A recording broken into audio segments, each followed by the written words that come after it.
तो natural gas में हुआ है एक बहुत बड़ा धमाका। फ्राइडे को जो हुआ वो मार्केट के लिए एक बड़ा शॉक था। 250 रुपए जो एक मजबूत किला माना जा रहा था वो टूट गया और क्लोजिंग हुई बिल्कुल दिन के लो पर 247 रुपए पर। तो अब सबके मन में एक ही सवाल है, अगला पड़ाव क्या है? क्या 244 का सपोर्ट मार्केट को थाम पाएगा या ये गिरावट का सिलसिला जारी रहेगा? आज हम इसी गुत्थी को सुलझाएंगे। फंडामेंटल्स, टेक्निकल्स, ऑप्शन चेन, हर एंगल से डेटा को डिकोड करेंगे ताकि मंडे के लिए एक बिल्कुल क्लियर पिक्चर सामने आ सके।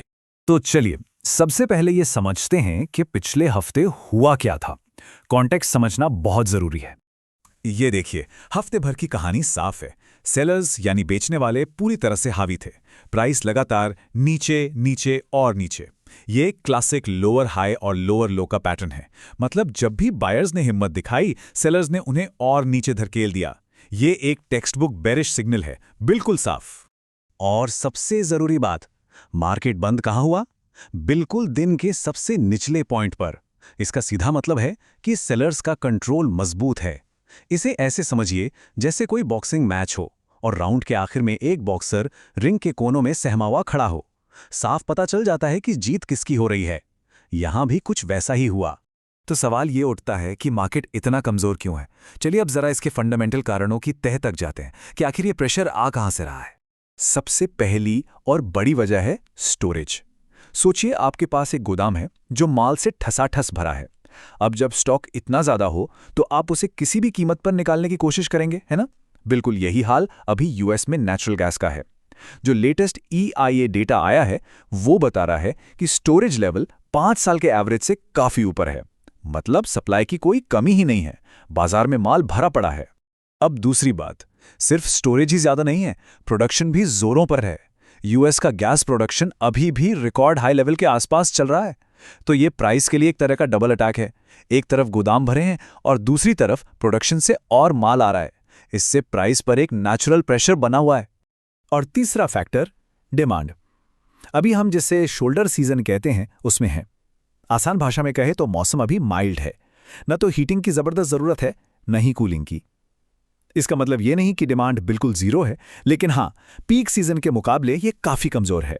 तो फंडामेंटल्स तो साफ साफ एक बेरिश कहानी बता रहे हैं। अब चलिए चार्ट्स की तरफ चलते हैं और देखते हैं कि टेक्निकल लेवल पर क्या हो रहा है।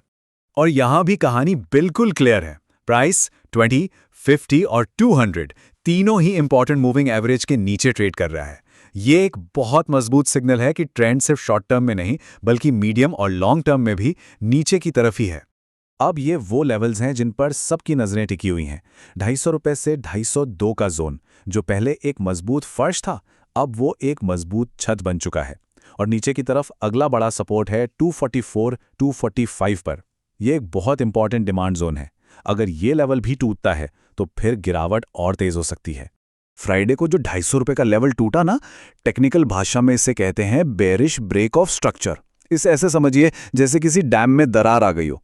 एक बार पानी निकलना शुरू होता है तो फिर वो एक बड़ी बाढ़ का रूप ले लेता है। यहां भी वही बात है।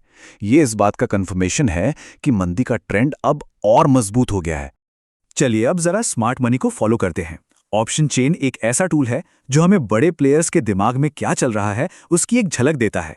कॉल साइड पर देखें तो 270 और 260 पर बड़ी बड़ी दीवारें खड़ी हैं। मतलब यहां जबरदस्त बिकवाली का प्रेशर है। वहीं पुट साइड पर 240 पर एक सपोर्ट दिखाई दे रहा है, लेकिन असली कहानी कुछ और है। और ये एक बहुत बड़ा रेड फ्लैग है।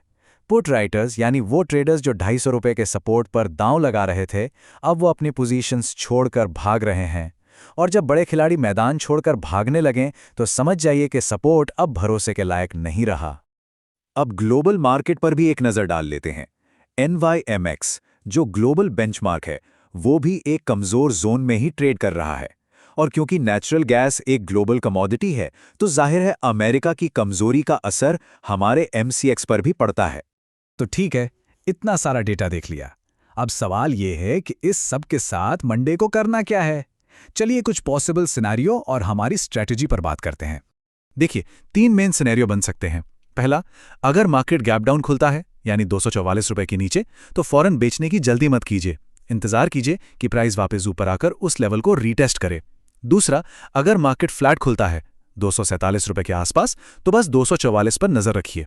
अगर ये होल्ड करता है तो एक बाउंस मिल सकता है, लेकिन अगर टूटता है तो गिरावट तेज होगी। और तीसरा, अगर गैप अप होता है 250 रुपए के ऊपर, तो देखिए कि क्या प्राइस 250-252 की उस नई छत को तोड़ पाता है या नहीं। और हाँ, एक गोल्डन रूल हमेशा याद रखिए, मार्केट खुलते ही पहले 30 मिनट एक तरह का नो ट्रेड जोन होता है।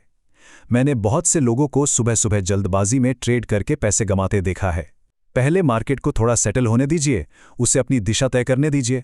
तो चलिए फटाफट समराइज करते हैं। Fundamentals bearish, technicals bearish structure, option chain वो भी बेरिश, और एनएमएक्स वो भी कमजोर।